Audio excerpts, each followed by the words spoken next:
Dando sequência ao nosso evento, teremos agora o painel intitulado O Direito do Trabalho e a Terceirização. Para compor a nossa mesa, convidamos o Dr. Mário Garmendia Arigon, Dr. Otávio Pinto e Silva e, para coordenar os trabalhos, Sua Excelência o Desembargador do TRT de Campinas, Dr. José Otávio de Souza Ferreira.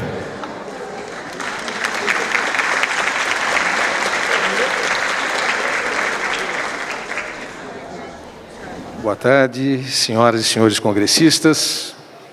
É uma honra e uma responsabilidade muito grande coordenar esse painel ao lado de dois consagrados professores de Direito do Trabalho e que vão tratar de um tema tão recorrente e tão crescente, ao mesmo tempo antigo e contemporâneo, nas lides trabalhistas, no cotidiano da Justiça do Trabalho, desde a década de 90, que é o tema da terceirização. Tema este que ganhou, inclusive, um lugar especial na agenda política do nosso país e acabou sendo objeto de uma inserção inopinada e na Lei 13.429, que tratava de outra matéria, basicamente trabalho temporário, e a recém-promulgada lei, que mal entrou em vigor, já está sendo novamente questionada e objeto da reforma trabalhista. Eu não poderia iniciar esse trabalho sem antes agradecer o convite que me foi feito para coordenar esse painel, a pessoa do presidente do Tribunal Regional do Trabalho, desembargador Fernando Borges, e do diretor da Escola Judicial da 15ª Região, desembargador Manuel Carlos Toledo Filho. Sem mais delongas, eu tenho a satisfação de apresentar o professor Mário Garmendia Arigon, que é nosso convidado e já esteve aqui em outras oportunidades. Bem-vindo, professor. Doutor em Direito e Ciências Sociais, mestre em Direito do Trabalho, professor da Faculdade de Direito da Universidade da República de Montevidéu e da Faculdade de Direito da Universidade CLAI, que é o Centro Latino-Americano de Economia Humana, em Punta del Este, decano da Faculdade de Direito da Universidade CLAI, membro correspondente da Academia Brasileira de Direito do Trabalho, diretor da Revista de Direito do Trabalho, integrante do Conselho Editorial da Revista do Tribunal Regional do Trabalho da 15ª Região e de outros vários conselhos editoriais e comitês científicos de revistas do Brasil, Chile, Peru, Colômbia e Espanha, autor ou coautor de vários livros e de mais de uma centena de contribuições para obras coletivas ou revistas especializadas. Passo a palavra ao professor Mário Garmendia Arigon, e depois do término de sua fala, farei a apresentação do estimado professor Otávio Pinto e Silva. Professor, o senhor tem a palavra. Buenas tardes a todos. Agradezco al desembargador José Otávio de Souza Ferreira. Saludo a mi querido amigo y colega Otávio Pinto de Silva, con quien hemos compartido lindos momentos en el pasado y también ahora. Agradezco al Tribunal Regional de Trabajo de la 15ª Región que haya reiterado este convite para venir a participar en este evento en Paulínia. Le agradezco no solamente por la distinción académica que para mí representa este tipo de invitaciones, sino también porque es una oportunidad que se renueva, en este caso año tras año, de poder encontrarme aquí con queridos amigos, que los tengo en abundancia, en Campinas, y que siempre me resulta sumamente grato volver a estrecharme con ellos en un abrazo. Me han pedido que me refiera al derecho del trabajo y las tercerizaciones. Por una razón obvia, por una razón elemental, voy a referirme principalmente a la presentación sinóptica, resumida, de la forma en que el derecho uruguayo ha encarado y resuelto este complejo tema. Pero para empezar, se me hace necesario hacer algunas puntualizaciones, porque cuando se presenta el panorama de un determinado derecho positivo, puede existir la tentación natural de tratar de compararlo o de trasladarlo a la situación de otro país, en este caso a la situación de Brasil. Y por eso se me hace imprescindible comenzar recordando algunas de las características fundamentales de nuestra disciplina del derecho del trabajo y en particular su carácter concreto. El derecho del trabajo, decía el maestro Américo Pla Rodríguez, es un derecho apegado a la realidad, es un derecho que no necesariamente puede ser válido para cualquier tiempo, para cualquier circunstancia, para cualquier región. Es un derecho que se construye a partir del contexto, a partir de la coyuntura. Es un derecho complaciente a recibir el influjo de la economía, de la historia, de la tradición, de la cultura, de la ideología, de la política. De modo que cuando se analiza un determinado derecho positivo, una determinada forma de resolver por parte de las normas jurídicas cierto instituto, es importante recordar que esa solución, que esa forma de encarar el tema es la forma que una determinada sociedad ha encontrado para resolverlo y que no necesariamente es la más apta, es la más adecuada para trasladarla a otra realidad. Aquí, para ilustrar estas ideas, recordaba algunas de las referencias que hacía el maestro uruguayo Américo Pla Rodríguez y también el insigne iuslaboralista argentino Arturo Bronstein. Entonces, lo primero que quiero referir es a algunas diferencias que tienen nuestros países, algunas diferencias que tenemos los uruguayos y los brasileños, Uruguay y Brasil. Quizás algunas son muy evidentes, muy obvias, pero no está de más recordarlas. Primero, las dimensiones de nuestros países. Allí tomo algunas referencias, la comparación del territorio del Uruguay con el estado de San Pablo, con el estado de Río Grande do Sul, con el estado de Minas Gerais y con uno que encontré que es un poco más pequeño que Uruguay, que es el estado de Alagoas. Pero fíjense las dimensiones de mi país en comparación con algunos de los estados del Brasil. Uruguay, todo el territorio uruguayo, entra 48 veces en el territorio de Brasil. Brasil tiene 202 millones de habitantes. Uruguay apenas 3.300.000 habitantes. Me gustó, como a los brasileños y a los uruguayos nos gusta hacer las comparaciones deportivas, me fijé en la página de la FIFA y fíjense qué dato interesante.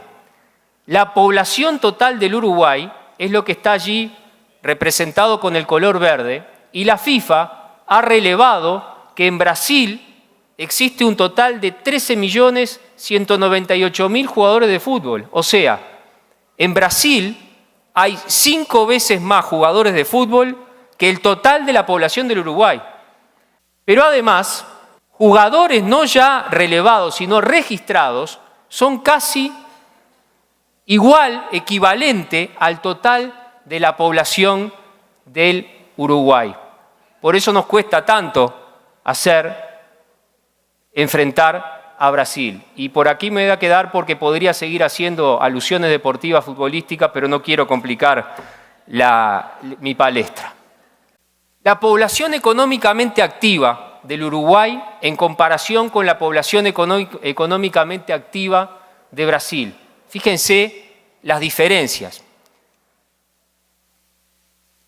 Y algunos otros datos de carácter social, de desarrollo humano, que creo que también es interesante tenerlos presentes. Uruguay ocupa en el índice de desarrollo humano el lugar 54, Brasil ocupa el lugar 79. El Producto Interno Bruto per cápita de Uruguay es de $15.739 contra el Producto Interno Bruto de Brasil, $8.727. Uruguay ocupa el lugar número 1 en América Latina en percepción de la corrupción. Es un ranking que elabora Transparencia Internacional. Es decir, la percepción que los uruguayos tienen de la forma en que se desarrolla o existe el fenómeno de la corrupción en el Uruguay nos pone a nuestro país, al Uruguay, en el primer lugar de América Latina junto con Costa Rica. Pero también Uruguay ocupa el primer lugar en la distribución de ingresos equitativa. Y este dato creo que es muy relevante. La población más rica y la población más pobre son, respectivamente, menos del 10%. El 60% de la población uruguaya es de clase media. El índice de indigencia, o sea, la pobreza extrema, es menor al 0.2%. El desempleo es de un 8,5%, un 9%, y los empleos formales en el Uruguay son más del 80%. Reitero, creo que son datos relevantes para luego ubicarnos en la forma en que hemos encarado la solución del tema de las tercerizaciones. Y aquí me voy a apartar un poco de los datos objetivos para ingresar en ciertos comentarios ya más de análisis, de opinión, que tienen que ver con una cierta cultura de cumplimiento de las normas laborales que existe en el Uruguay. En esa cultura de cumplimiento tiene, sin lugar a dudas, incidencia el hecho de que seamos un país pequeño. En Uruguay, uno se pone a hablar con un desconocido y a los 20 minutos se da cuenta de que tiene algún amigo en común, de que tiene algún familiar en común.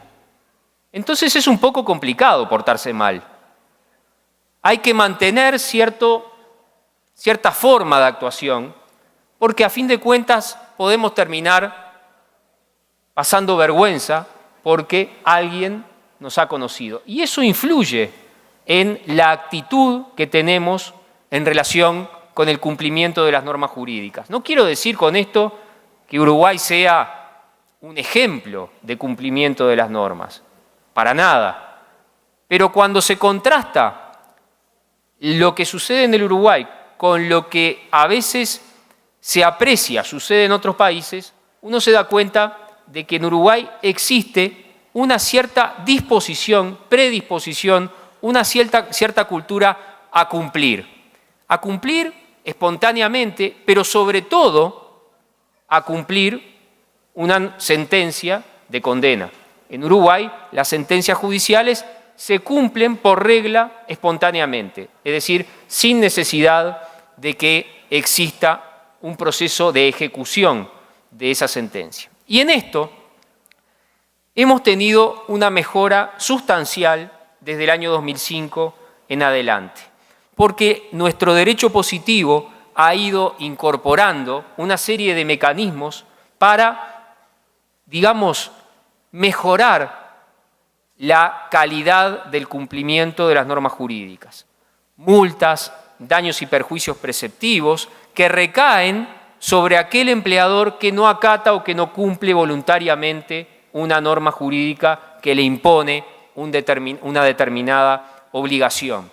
Eso por un lado. Y por otro lado, desde el año 2010 hasta la fecha, también se ha conseguido obtener una enorme aceleración de los procesos judiciales. Aquí voy a mostrar algunos datos que me parecen muy significativos. Esta es la duración en meses de un proceso judicial laboral, de la materia laboral, en la evolución que ha tenido desde el año 2004 hasta el año 2014. En el año 2005, un proceso laboral demoraba, en promedio, 19 meses y algo, y a raíz de una reforma procesal que se introdujo en el año 2010, hoy se ha conseguido que un proceso laboral pueda terminarse en 6 meses y poco. Estamos hablando aquí de la primera instancia exclusivamente. La segunda instancia puede demorar 4 o 5 meses. O sea que un proceso laboral, entre que comienza y termina en 2 instancias, puede demorar aproximadamente 10, 11 o quizás 12 meses. Y ese hecho ha provocado el efecto de que no resulte atractivo ser demandado judicialmente, porque el proceso es rápido y porque además el proceso puede tener como consecuencia una consecuencia más gravosa, más perjudicial para el incumplidor que el hecho de acatar y de cumplir voluntariamente una norma jurídica. Pero además, otro dato fundamental es el fortalecimiento de los sindicatos. En Uruguay, sin que ninguna norma imponga la obligación de afiliarse a un sindicato, los sindicatos tienen una tasa de afiliación de las más altas del mundo, que supera el 30%. No existe, insisto, ninguna obligación de afiliación, es una obligación voluntaria y espontánea. Según datos que estuve relevando, la tasa de afiliación de Brasil anda en el entorno del 16 y algo %. Pero a esto agrego otra cosa, la tasa de cobertura de la negociación colectiva. Es decir, la negociación colectiva, ¿a cuántos trabajadores alcanza?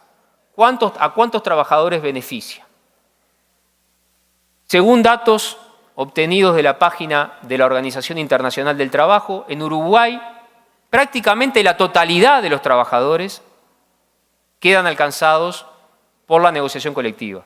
Y cuando digo la totalidad, incluyo trabajadores rurales y también trabajadores domésticos, que son trabajadores muy difíciles de quedar alcanzados, abarcados por la negociación colectiva. O sea que prácticamente existe una cobertura total por la negociación colectiva, lo que da la pauta de cuál es la incidencia que tiene el movimiento sindical en el funcionamiento del sistema de las relaciones de trabajo y también en el cumplimiento de las normas laborales. Entonces, después de hacer este panorama que me parecía importante para ubicarlos en algunas de las características de mi país, voy a referirme a las tercerizaciones y a la forma en que nuestra ley ha resuelto este tema. En Uruguay, el abordaje legal de las tercerizaciones no es nuevo. Es tan lejano como el año 1943. En el año 1943, que es un año importante para el derecho del trabajo uruguayo y también brasileño, una norma legal estableció eso que está allí presentado en la diapositiva. Todo patrono o empresario que utilice subcontratistas o intermediarios permanecerá, no obstante, obligado subsidiariamente al pago de los salarios mínimos fijados. Esa norma no definía el concepto de subcontratación ni de intermediación. No lo limitaba, no lo prohibía, no lo restringía. ¿Qué hacía o qué hizo? Estableció una consecuencia. El que utiliza subcontratistas o intermediarios permanece siendo responsable por los salarios mínimos. Responsable subsidiario, decía la ley del año 1943. Este régimen fue modificado recientemente a través de dos leyes. La ley 18.099, que es del año 2006, y la ley 18.251, que es del año 2007. ¿Por qué dos leyes y no una? Esto tiene una explicación que demuestra que la presión empresarial, el lobby empresarial, también existe en el Uruguay. La primera ley, de enero del 2006, había establecido un régimen de responsabilidad solidaria a secas. Apenas un año después, por efecto de la presión, de la resistencia que generó la consagración de esa responsabilidad solidaria, el Parlamento analizó y sancionó otro proyecto de ley que varió la naturaleza de esa responsabilidad y terminó consagrando el régimen que ahora voy a pasar a desarrollar. Pero aquí quiero señalar algo que me parece interesante. En el mundo, la forma de encarar el abordaje, la solución de las tercerizaciones, ha pasado básicamente por dos alternativas. La alternativa de la prohibición, de la restricción, la alternativa que supone que la ley prohíbe utilizar la subcontratación o el suministro de mano de obra en determinados casos, limitándola, o la alternativa, la otra forma, de atribuir responsabilidades a quien utiliza subcontratistas. Se pueden combinar, pero en general se plantean como alternativas. Claramente, el caso de Uruguay la opción legislativa del Uruguay fue la de atribuir responsabilidades a quien utiliza la subcontratación. No limita, no prohíbe, no restringe, pero sí responsabiliza a quien utiliza estas figuras jurídicas. Esas dos leyes a las que me refería, 18.099 y 18.251, merecen esta reflexión del maestro italiano Francesco Carneluti. Como la belleza de una música, la bondad de una ley no depende solamente de quien la formula, sino de quien la ejecuta. Y a veces las leyes son defectuosas, tienen una redacción pobre, tienen una redacción confusa, pero luego en su aplicación práctica comienzan a embellecerse. Como dice también Carneluti, las leyes también tienen su vida. Es como cuando un niño, con un menino crece siendo feo de pequeño y luego se transforma en un hombre hermoso. Y algo de eso les pasa a las leyes. Y claramente estas leyes que estamos presentando tienen esta característica. Se aplican a la actividad privada y también a la actividad pública. De modo que el Estado, cuando utiliza alguna de estas figuras, también resulta responsabilizado en los términos que ahora vamos a ver. Y se aplica este régimen a tres figuras jurídicas: la subcontratación, la intermediación y el suministro de mano de obra. Figuras estas que están definidas por la ley. Una definición extremadamente compleja que se inspiró no en un derecho extranjero, sino en tres. Aquí hay influencia del derecho argentino, del derecho chileno y del derecho español, pero además hay construcción del legislador uruguayo, que conociendo algunas de las vías de escape que esos derechos que esas legislaciones habían dejado para evadir responsabilidades, agregó algunas referencias como forma de ponerle una especie de cerrojo, de cierre.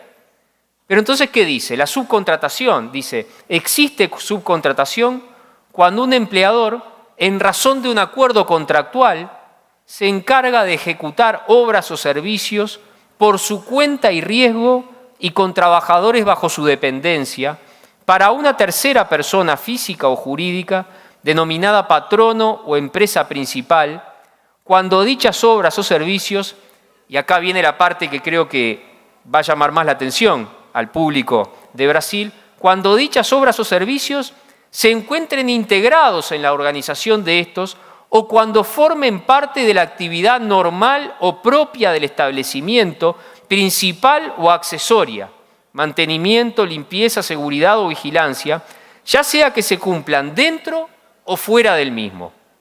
Entonces, la ley uruguaya incluye, contempla, considera dentro del fenómeno de la tercerización, de la subcontratación, tanto las actividades principales como las actividades accesorias.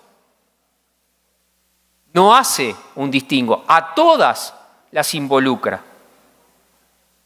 Y en general, quien pretende utilizar esta ley, a lo que apunta la lógica mediante la que guía sus pasos, es a que la actividad quede comprendida en la ley. Porque si queda comprendida en la ley, el efecto, la consecuencia, va a ser la de responsabilizar a la empresa usuaria que ha empleado esta figura para desarrollar su actividad. Pero también quisiera llamar la atención en otro aspecto. Cuando allí al principio dice, cuando se encarga de ejecutar obras o servicios por su cuenta y riesgo y con trabajadores bajo su dependencia. Eso significa que esta ley se aplica a aquellas situaciones en las que la empresa que brinda el servicio es una empresa verdadera, es una empresa real, no es una empresa, digamos que puesta allí en el medio como una especie de testaferro para poder tomar distancia respecto de los trabajadores. La intermediación también está definida en la ley. Intermediario es el empresario que contrata o interviene en la contratación de trabajadores para que presten servicios a un tercero. No entrega directamente los servicios u obras al público, sino a otro patrono o empresario principal. Y el suministro de mano de obra también aparece definido. La agencia de empleo privada o empresa suministradora de mano de obra es la que presta servicios consistentes en emplear trabajadores con el fin de ponerlos a disposición de una tercera persona física o jurídica, empresa usuaria, que determine sus tareas y supervise su ejecución. ¿Por qué va a responder? ¿Cuál es la materia por la que va a responder la empresa usuaria? Dice la ley, la empresa usuaria responde por las obligaciones laborales. Recuerden que la ley de 1943, aquella antecedente, hablaba de por los salarios mínimos fijados. Acá se amplía enormemente el universo material de las obligaciones, porque habla de obligaciones laborales, o sea, no solamente las que tienen naturaleza salarial, sino también las de carácter indemnizatorio, cualquier naturaleza, obligaciones laborales. Incluso hemos sostenido que alcanza también a las obligaciones no solamente de dar, sino también a las obligaciones de hacer, porque la ley no restringe a las obligaciones de dar esa responsabilidad. También alcanza a las contribuciones que se le adeudan a los organismos de seguridad social y a la contratación del seguro de accidentes de trabajo y enfermedades profesionales. Pero esa responsabilidad tiene un límite temporal, porque está limitada al tiempo en que cada trabajador haya cumplido funciones para la empresa usuaria, lo que delimita las fronteras de esa responsabilidad por la que va a responder la empresa usuaria. Y aquí quiero señalar algo que me parece también especialmente importante.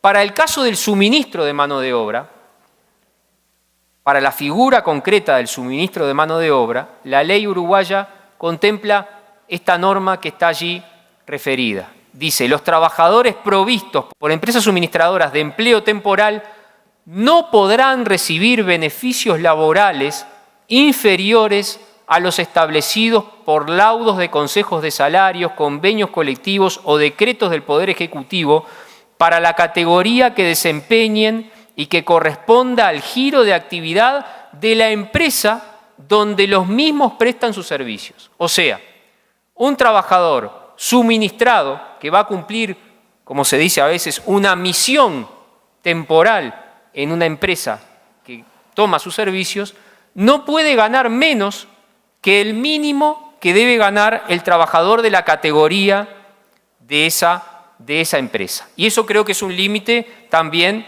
importante que se tiene que tomar en consideración. Pero acá aparece uno de los aspectos cruciales de la ley. Les comenté que la primera ley había consagrado un sistema de responsabilidad solidaria a secas. La segunda ley habilitó otra vía, otro camino. De tal modo que la responsabilidad, la naturaleza de la responsabilidad de la empresa usuaria puede ser solidaria o subsidiaria. ¿Y de quién depende la alternativa? Depende de la empresa usuaria. Utilizando un subterfugio un poco complicado, la ley le atribuyó a la empresa usuaria un derecho. El derecho a pedirle información a la empresa prestadora de servicios. Pedirle información sobre el estado de cumplimiento de sus obligaciones respecto de sus trabajadores. Si cumple, si hace uso de ese derecho, la responsabilidad es subsidiaria. Si no hace uso de ese derecho, la responsabilidad es solidaria. De tal modo que la ley creó un mecanismo a través del cual la empresa usuaria tiene en su mano la posibilidad de modular su exposición al riesgo. La empresa usuaria puede optar por no hacer nada y en ese caso su beneficio es nulo, va a tener una responsabilidad solidaria, o puede pedirle información sobre el estado de cumplimiento de las leyes laborales a la empresa prestadora de servicio y obtiene el beneficio de que su responsabilidad cambia, pasa de ser solidaria a subsidiaria y todavía puede seguir, porque una vez obtenido la información de la empresa usuaria, la puede controlar y si verifica que hay un incumplimiento, puede retenerle parte del precio que le debe por el servicio que le presta y destinar ese precio al pago por subrogación al trabajador o a la entidad previsional a la que se le adeuden las contribuciones de seguridad social. Algunas disposiciones complementarias antes de pasar a las conclusiones. La ley también prevé la prohibición de utilizar alguna de estas figuras de la subcontratación, intermediación o suministro en algunas situaciones particulares. Prohíbe acudir a estas figuras cuando la empresa que pretende utilizarlas ha enviado trabajadores al régimen del seguro por desempleo, están recibiendo de la seguridad social un subsidio por desempleo, esa empresa no puede utilizar ni subcontratación, ni intermediación, ni suministro, y también prohíbe utilizar alguna de estas figuras cuando los trabajadores de la empresa están, dice, en conflicto colectivo. Un concepto extremadamente amplio, pero que de alguna manera hace referencia a que cuando los trabajadores están desarrollando, ejercitando su derecho de huelga, no puede la empresa desvirtuarlo utilizando algunas de estas figuras. Algunas conclusiones. Primero, enfatizar la idea con la que comencé la exposición, la relatividad. Este régimen que acabo de presentar, ¿sería trasladable a Brasil? No lo sé. En Uruguay ha tenido un efecto positivo. Uruguay ha regulado el fenómeno de las tercerizaciones, optando por la vía de atribuir responsabilidades a quien utiliza esta figura, pero no lo ha negado, no lo ha prohibido, no lo ha limitado, no lo ha restringido. Pero además, este sistema que he presentado y que le permite a la empresa usuaria, mediante su propia conducta, terminar siendo responsable solidario o subsidiario, ha provocado un efecto que de alguna manera es ciertamente paradójico. El legislador ha resuelto el tema de las tercerizaciones en el Uruguay tercerizando el control. La empresa usuaria es la primera interesada en controlar que las empresas prestadoras de servicio cumplan. Es un fenómeno bastante irónico. Hoy, en Uruguay, existe una especie de red de controles ejercitados, desarrollados, desplegados por las empresas que pretenden subcontratar. Y con eso se ha conseguido un efecto preventivo fenomenal. Las empresas fantasmas, las empresas que desarrollan la actividad de manera indebida, irregular, han desaparecido. Porque ninguna empresa quiere terminar siendo responsabilizada cuando, al contrario, lo que quiere es que le solucionen algún problema, no que le traigan más problemas. Entonces, este sistema ha provocado ese efecto. Yo diría, entonces, esa paradoja de la solución de las tercerizaciones a través de las tercerizaciones, de la tercerización del control. Y con eso se ha conseguido un efecto preventivo de depuración, que está complementado, y en esto hay que tenerlo también muy claro, con una firme y muy eficaz acción sindical. En definitiva, la descentralización laboral y la globalización, porque en definitiva esto es una expresión también del fenómeno de la globalización, han puesto en crisis la capacidad de regulación del derecho en general y del derecho del trabajo en particular. Y el derecho del trabajo claramente todavía no ha conseguido evitar que los derechos de los trabajadores sufran un perjuicio, un menoscabo por efecto de las tercerizaciones. La descentralización empresarial puede ser, y de hecho es, un recurso lícito, porque se enmarca dentro de la libertad de comercio, de la libertad de empresa, pero no toda forma de descentralización puede ser considerada lícita para el derecho del trabajo. No será lícita si no tiene otra explicación que el incumplimiento de las normas laborales y de seguridad social o el pago de salarios inferiores sin una justificación objetiva, y en ese caso todos deben ser responsables. Porque en última instancia, como dice mi amigo Manuel Carlos Toledo Filho, el rescate de la genuina responsabilidad patronal pasa por la asunción o maximización de la perspectiva teórica de la relación de trabajo, haciendo coincidir el responsable legal con el receptor o beneficiario directo de los servicios laborales. Manuel Carlos me pidió que pusiera esa foto, y yo además agrego esta otra, que es una forma como yo también lo conozco. Muchas gracias a todos por la atención.